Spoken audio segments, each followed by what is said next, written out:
Welcome to the Amateur's Advantage. I'm Laura Ashley, a Grand Prix dressage trainer and gold medalist rider, here to share the tools and principles that help riders and horses work in harmony no matter your discipline. Each week, I sit down with amateur riders, pro trainers, and equestrian professionals from every corner of the horse world to talk about the real stuff. Training struggles, mindset shifts, breakthroughs in the saddle, and how classical dressage can make us all better horsemen and women. Think of this as your tack room talk, your post-lesson debrief, and your barn family between rides. Let's get into it. We are here on another episode of the Amateur's Advantage. Today we are talking about schooling rides that I had this past week, and specifically all of the benefits of working the walk.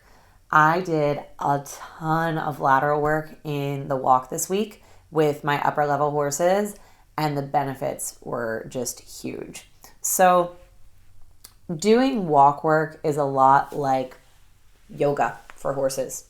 These are horses that already have the muscling. They're beefy, they're fit, they look fantastic, and they know their jobs. They know how to do all the fancy movements pretty much at this point, and they actually don't need to work all that hard. They don't need to drill things again and again because they already know their job quite well. So instead of pushing them to do their big fancy gaits and school pirouettes and do more lines of tempies, most of my training sessions with them are just working on gymnasticizing the body. So if I can keep them light in the hand, responsive off the leg, and supple in the body, it's going to be a win. They already have all of the aptitude for the level. Now it's just preserving them so that they can continue to be successful for years to come. You only have so many canter pirouettes in your horse before their hind end starts to struggle. Hind end issues like suspensories are real, and we do ask a lot of our horses. It's the equivalent of basically being a college level or a professional athlete. If you think about like third level and below, it's kind of like high school sports for the horse, where it's like, yeah, general fitness is good. We're out, we're active, good cardiovascular health, building a little strength, a little muscle. Love that you're in a consistent program, doing something regularly to stay fit and healthy. Then you get up to like fourth level pre-St. George, and it's like, oh, wow, you played college sports. Oh, you played D1 sports. Wow, that must be a really intense schedule. You've got 2-a-day trainings, and you're working with a strength and conditioning coach, and then you've got team practices, and then you've got games on the weekend. That's a lot. So that's kind of more how I feel about like fourth level pre-St. George work. And then when you're doing I1, I2, and the Grand Prix, you're an NFL athlete. You are an Olympic gymnast. You are doing this at the very top of the sport. And with that, it puts some major wear and tear on the body. It's a huge ask. And so instead of then using my training sessions to get their freak gaits, their amazing trot, we're like, oh my gosh, that was a 10 as I went across the arena, I rarely go there. Most of what I do is just making their bodies feel good. And I save the party tricks for the show day. And a little bit sprinkled in here and there just to make sure the buttons are sharp. But most of it's just about keeping the body gymnasticized. So what does that look like? Well, trail rides are really important. Long walks. You don't need to be pushing their joints, trotting on pavement per se. You can just go for a nice long stroll. Hour of walk work out on the trail, so good for the body and mind, horse and human. So I don't have to do a ton of heavy duty conditioning like if I was, say, an eventer, but just going out and getting those extra steps in really makes a difference. I do a ton of stretchy work. So sometimes my like Monday ride will be long and low, and I put the horse into a shape that's going to benefit them most based off of their conformation. So let's say I've got a horse that is maybe more built like a quarter horse, maybe more of a level balance or slightly downhill, neck is tied in low to the chest, bit of a shorter front leg. They might already want to be peanut pushers down in their forehand. I'm not necessarily going to tell that horse to just drop its nose to the floor and run around on its forehand and call that a warm-up day. I might put that horse a little bit more together and ask it to think about engaging its core and get it to a neutral balance, but keep the frame a bit more long and open. Now, if I had, let's say, a saddlebred in training, maybe that horse is naturally more upright. Maybe it has a bit of a U to its under neck. Maybe it's a bit tight in the back. Maybe it doesn't bring its hind end as easily under its body. That horse, I'm going to say, the lower you go, the better. I want you to do the opposite of what nature's conformation intended you to do, and I want you to take the other body shape and stretch the muscles that are normally tight in how you carry yourself. You can kind of look at how your horse stands in the stall, and that'll give you an idea of where their posture is naturally comfortable, and then we try to train the opposite version of that so that we're providing relief for the things that are normally tight in their body. So I'll work my horse through an accordion of different frames, and I label them 1, 2, 3, 4, and 5. So in my head, your 1 is like Grand Prix collection, or your idea of it. And then your 2 is like, a nice like third level horse. And then your 3 is like your level balance. And then your 4 is like a very high quality hunter. And then your 5 is like your super duper stretchy trot for a 10. Now, the horses that I'm working with don't all do Grand Prix, but I have that vision in my head of like, all right, how organized, collected, and uphill can I make you? Now, how low and stretchy can I make you? And so I have kind of a vision in my mind of where those different frames would be. And I'll work on, okay, we're going to bring the horse up to a 2, now we're going to stretch down to a 4, and now we're going to come up to a 3, and now down to a 5. And I'll work that accordion in their body of opening and closing the frame to help them to become more supple and use their back and their core a bit better. Lateral suppleness begets longitudinal suppleness. Lateral suppleness begets longitudinal suppleness. What does that mean? By making the horse more supple left and right, the horse is more easily able to come over their back. So I love, favorite exercise, all time, super simple, serpentines. I love a good 3-loop serpentine. And then I'll get super fancy with it. And I'll do 4 loops, 5 loops, and 6-loop serpentines. I feel like you get so much information about your horse by working through those changes of bend. And you get a moment of straightness in the middle. So you're getting to work both sides of the body, bend and straight. It's such a fact-finding exercise for me. So if I do that in my warm-up, I'm like, oh, they're harder to bend to the left or the right. Okay, well, that was consistent. Glad I noted that. Or every time I try to go straight, they drift through my right leg. Or, man, they're really locked in my left rein and heavy in that left jaw and resistant there. Or, man, every time I track right, they hollow. And every time I track left, it's really easy to get connection to my outside rein. And, oh, wow, what's going on that I'm less coordinated tracking right than tracking left? So I just learned so much about what the horse's tendencies are by working both sides of the body. So I'll start very uniform with a very lovely 3-loop serpentine. Now, 3-loop serpentine is 3 connected half 20-meter circles. So we've got, okay, I'm doing a 20-meter circle a day, and just kidding, I'm changing directions. Now I'm doing a 20-meter circle in the middle, just changing directions, and now I'm doing one down by C.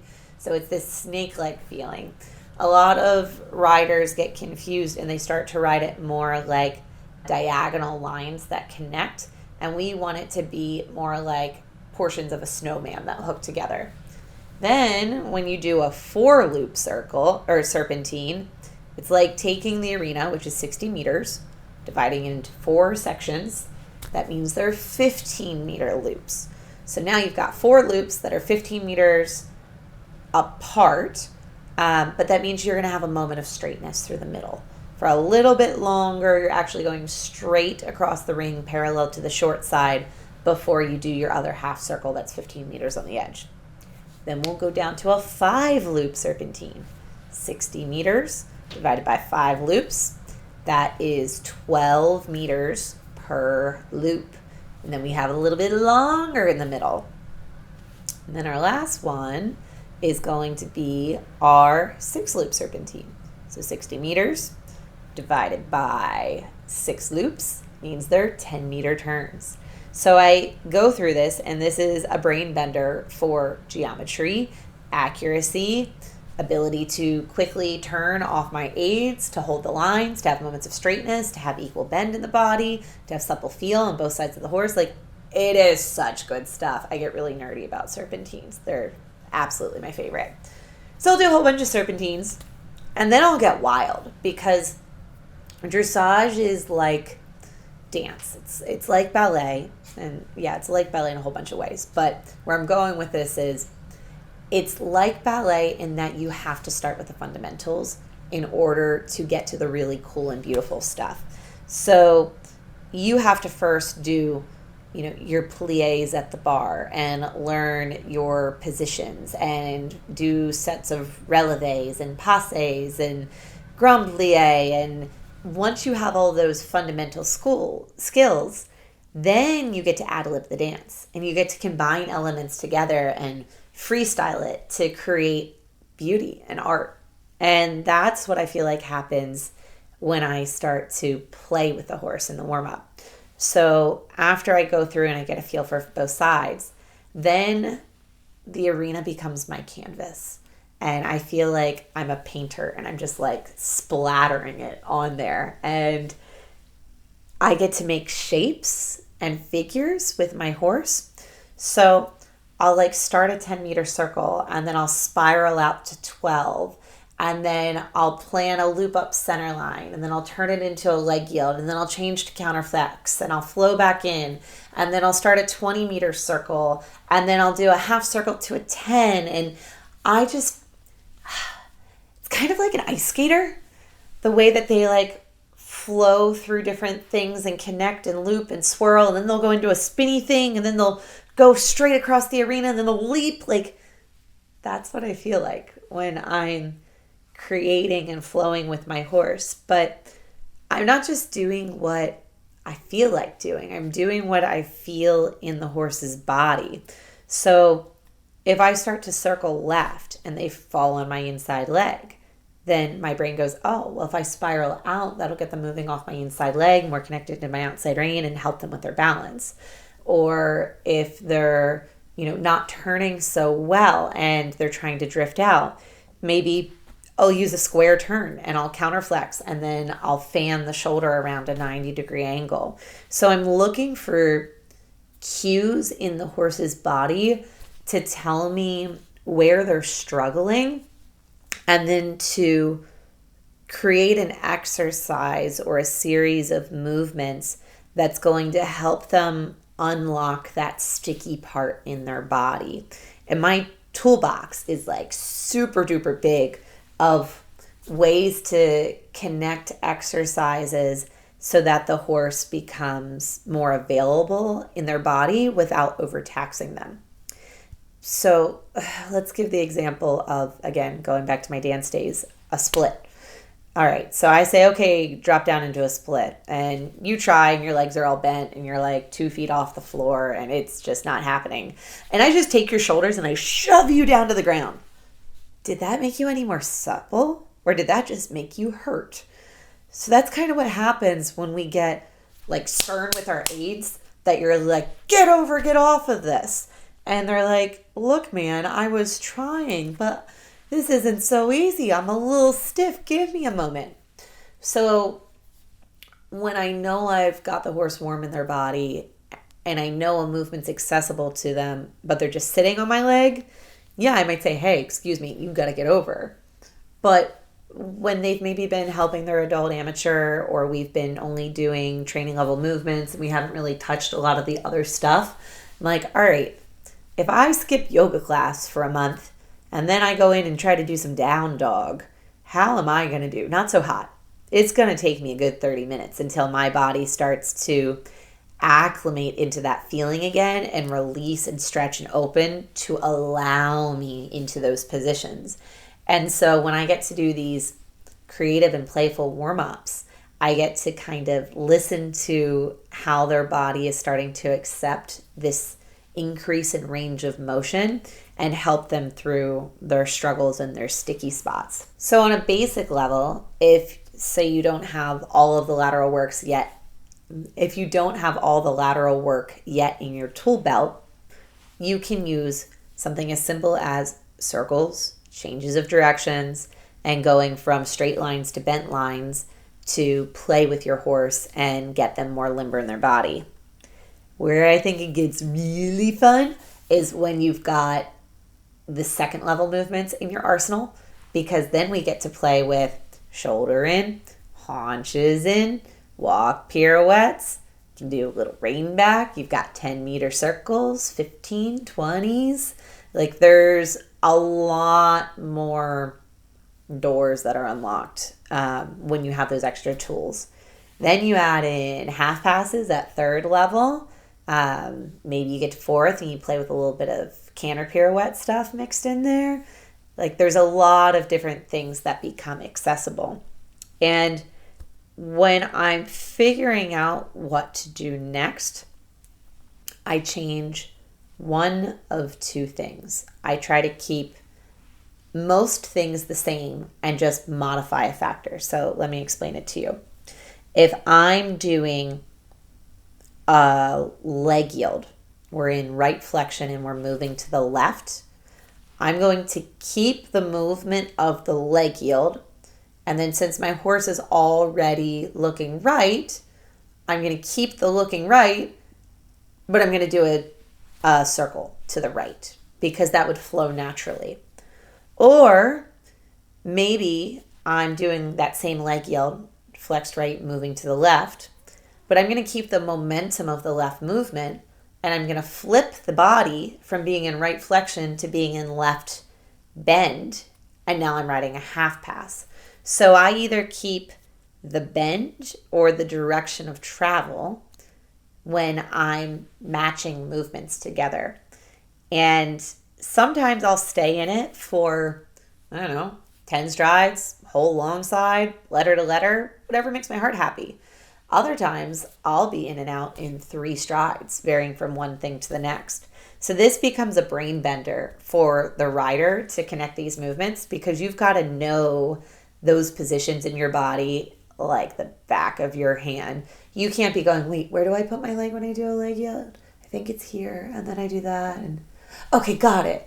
It's got to be, I know that position. I know that position. Now, where do I have to change my body in order to get the next thing? So if I'm going to ride from a leg yield moving off my right leg, moving towards the left, and then go into a 10-meter circle to the right, what needs to change? Okay, so my right leg was back to do a leg yield, and my left leg was a little forward to do the leg yield, and my inside seat bone is sending my horse across towards the outside, and now I want to circle. Okay, well, when I circle, my inside leg's got to be at the girth, and my outside leg's got to be back, but it's good that I already have a feel of my inside seat bone. But now I have to let my body turn a little bit to match that the horse is going to follow me around that turn. So I have to think through what pieces stay the same and what pieces become different when I'm going from one movement to the next so that I can provide clarity for my horse. Then we take it even further, and sometimes I ride the textbook version of the movement and sometimes I freestyle it. If I want to do a leg yield, I want the horse to stay aligned through its hip and its shoulder. It stays parallel in the body. There's no bend and it has a little bit of flexion. But if the horse is really struggling to move their shoulder out, maybe I'll do an opening outside rein and I'll do what I call a crappy leg yield, where I intentionally let the shoulder bleed out and lead to the outside to get the horse to free up through where the girth sits and by its inside elbow and create that release so that it can start to shift out. Or maybe they're like super locked up in their hips and they're having trouble crossing. And so I'm going to ask the haunches to actually lead in my leg yield and see if I can really get that hip to shush over and move out.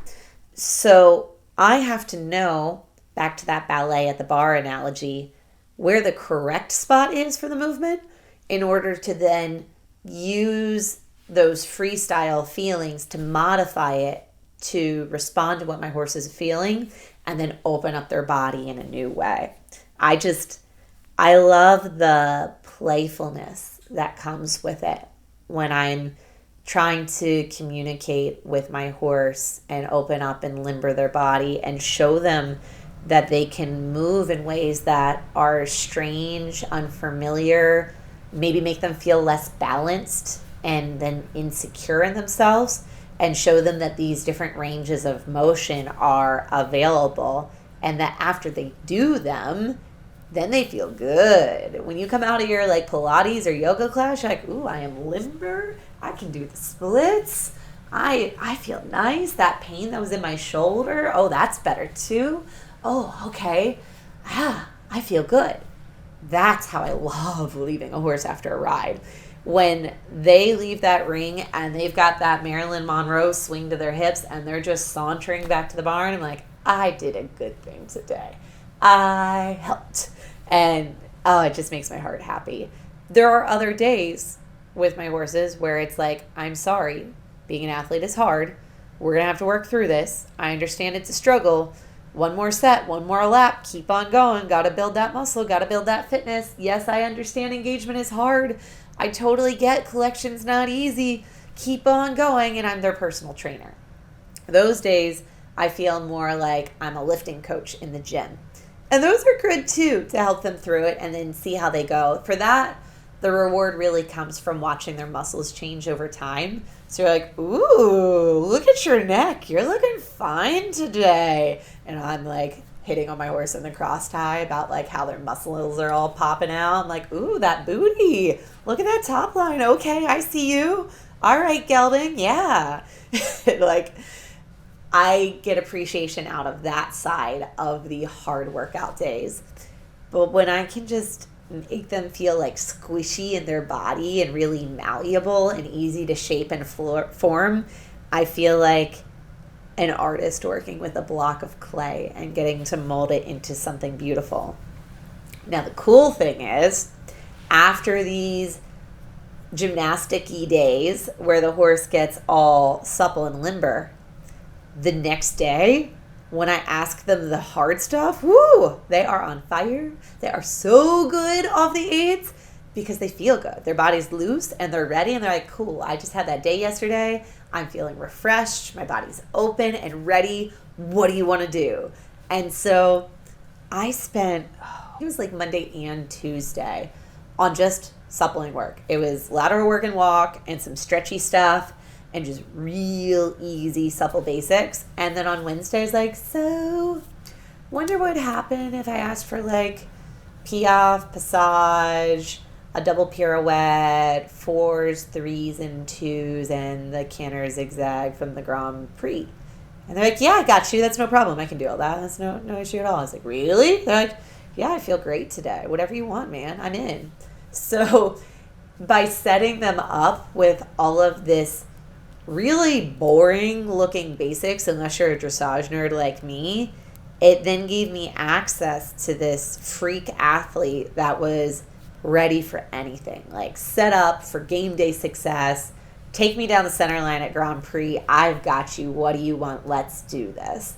So that's just, it's so rewarding to see that when you have those good fundamentals and good basics, how much everything else blossoms. When some people come out, my clients are all super supportive. So it's more so in my head than it's in their mindset. But I'm like, oh gosh, I hope they realize I'm training their horse. I know I just walked the whole time. I know when I brought the horse back in, it wasn't sweaty. But like, we were really doing stuff. maybe it didn't look like we were doing stuff, but did you see the horse had like an extra 4 inches of reach underneath them when we were done? Like, that's the good stuff for me. That's the stuff I get excited about. But if you don't really understand the nuances of the sport, you might miss those subtle changes that make a massive effect in the long run. When I first came to Wellington, I hadn't been exposed to what high-level dressage really could be like. And I thought that if you had a Grand Prix horse, you'd be like schooling pirouettes and one-tempies every day because that's what's in the test, so those are the things you work on. That is so not the case. When you have an upper-level horse, you just work on good transitions and improving the quality of the gaits. And you don't improve the quality of the gaits by going crazy at a full-blown extension the whole ride. You do it by riding transitions within the gait, forward and back, transitions between the gaits, and then working on suppleness and balance and responsiveness on the aids and lightness in the bridle. Like, it's just these tiny little details. And if you can improve the feel of the horse and the communication with the horse, and when I say feel, I also mean how the horse feels in its own flesh and body, that's where you get your cool partner. That's where you get your FEI horse. That's where you get your horse that's ready to do whatever you want at a moment's notice because they feel good in their body, they're happy in their work, they're relaxed in their mind, they're supple, they're strong, they're ready, and they're willing. So I just had a great week of doing good basics, good stretching, and some really nerdy walk work. And I encourage you all to try the same. Even if you don't have the more advanced movements in your arsenal, play with that serpentine. Go back to some really nice, easy flowing bending lines and think about the details in your horse's body. Are they bending their neck or are they bending their whole body like a banana? Does their shoulder pop out one direction more than another? Do they lean on my inside leg? Do they travel with their haunches contorted to the inside? Do they twist in the pole? Do they fall down on their shoulder? Is being straight super hard? How is their lateral balance? Do they crash to the forehand? Do they carry well on their hindquarters? Is it easy for them to change from one bend to the other? Or do they get a little rigid in between? How do they feel in my hand when I go from one side to the other? All of these little pieces. Think about it, evaluate it, process it, and then help your horse through it. So that is today's episode of the Amateur's Advantage. I hope you guys enjoyed this conversation as much as I enjoyed it. I love nerding out on all the details of dressage, and I'm happy to share it with you. So come back next week and we'll talk more. That's all for today. Thanks so much for joining us today. That's it for this episode of the Amateur's Advantage. If you found something helpful, share it with a barn friend, subscribe wherever you listen, and leave a review. It helps more riders to discover the show and join our equestrian community. Don't forget to follow Laura Ashley Dressage on Instagram and other social media channels for more tips, behind-the-scene content, and updates on future episodes. Join us next week as we continue to unpack real-life training challenges, mindset shifts, and how classical dressage principles can help solve problems for riders and horses of all disciplines.